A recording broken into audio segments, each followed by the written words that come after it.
lead this one by one as we get ready to start the third period. And Buddy Atkinson, let me ask you, who is going to have the tougher time? The Sundogs at the end of one and blowing this thing completely wide open.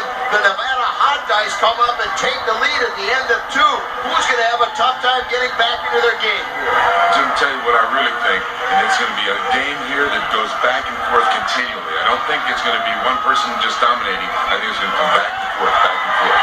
We'll talk about dominating. Mindy Smith certainly dominated Gina Lombardo with that big elbow. Mindy Smith now closing on the pack. Andrea Franklin back to block. Sent Smith high into the rail. Now Kathy Evangelo again is trying to prevent Mindy Smith from getting around. Franklin and Evangelo doing a good job. Shea Brown now splits the two. Mindy Smith, very alert play. Saw Lombardo coming up, took her down. Shea Brown goes by one. Mindy Smith goes by one rather. Shea Brown sends Franklin into the rail.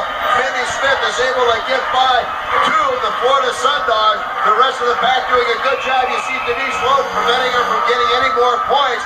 But Mindy Smith and Shea Brown combined for 2 more points. And the Nevada Hot Dice suddenly lead this one by a score of 16-12. Now I understand Sean Corbin says she did get by.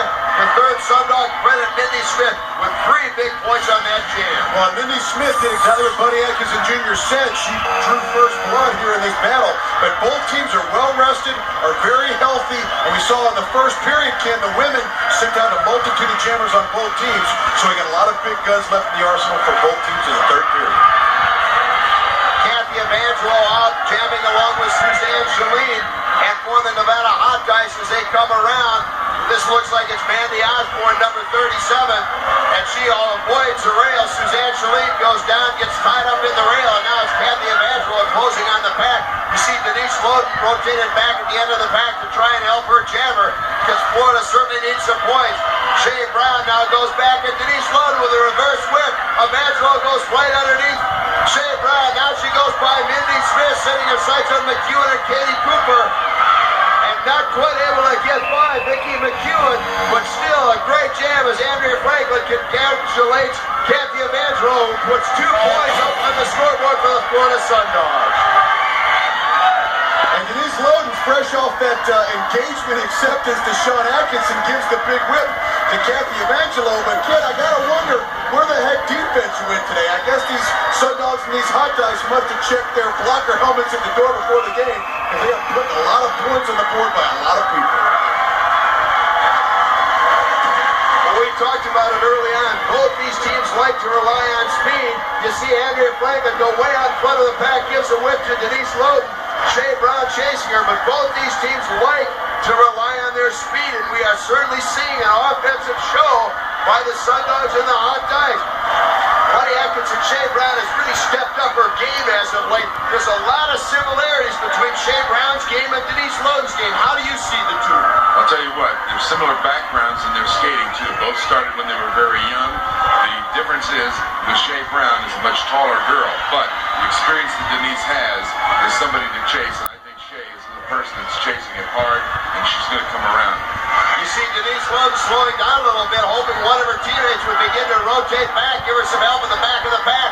And now she goes after and shoves down Katie Cooper from the front. I think the referees are calling it a downward shove. And exactly that, they are waving off all the points.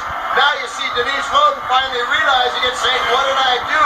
But WSL rules state you cannot use your arms in a downward fashion. You see it very clearly right there. Katie Cooper going down as a result of the illegal use of the hands.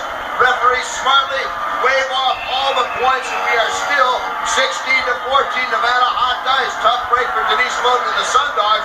Had a great opportunity to more than tie this game up. You see Denise Loden now in the penalty box. A 1-jam penalty for illegal use of the hands. Loden a little unhappy, but very alert call by the Florida Sundogs. Now the Nevada Hot Dice counter. It's Kim Hart, the leader of the Showgirls, but she goes down from Lindsey Francis, and I think, Hawk, it's the first time we've seen Francis with a jammer helmet in this game. Well, Lindsey Francis, like we talked about them having plenty of guns in their arsenal, is somebody who's got to be fresh and has got to be ready to score some points. But I got a question, Denise Loden. She may be a little bit distracted by the relationship with Sean Atkinson, Ken, because she really lost her concentration there, and that's why she's in the penalty box. Bad sign for the Florida Sundogs. You saw a shot of Debbie Rice, their fastest skater, holding that wrist. Remember, she has got it broken in 3 places as down goes Lindsey Francis. We talked about Shea Brown stepping up her game, and boy, did she step it up right there, almost de-skating Lindsey Francis. Denise Loden out of the penalty box, taking an exception to that solid block by Shea Brown, and now the two go at it again. Well, when we talked about Shea Brown wanting to pattern herself after Denise Loden, Junior said, well, she is trying to up close and personal. Maybe some of that experience she thinks might rub off. But Shea Brown, we talked about it. She's patterning herself after somebody, and she is not only patterning herself after Denise Loden, but she's taking some of that power and that pop right to Denise Loden. There's no question this has gone from a speed and finesse game to a very physical game, and it's been led by Denise Loden and Shea Brown, and they go right out, each jamming and each the lead jammers now. Keep a close eye on these two, because you see Loden going low. She's aiming for Shea Brown. It takes her right into the post, and we run out of time in the period, and these two are far from finished, and they go at it again. Well, we talked about these two teams checking defense at the door. Well, Denise Loden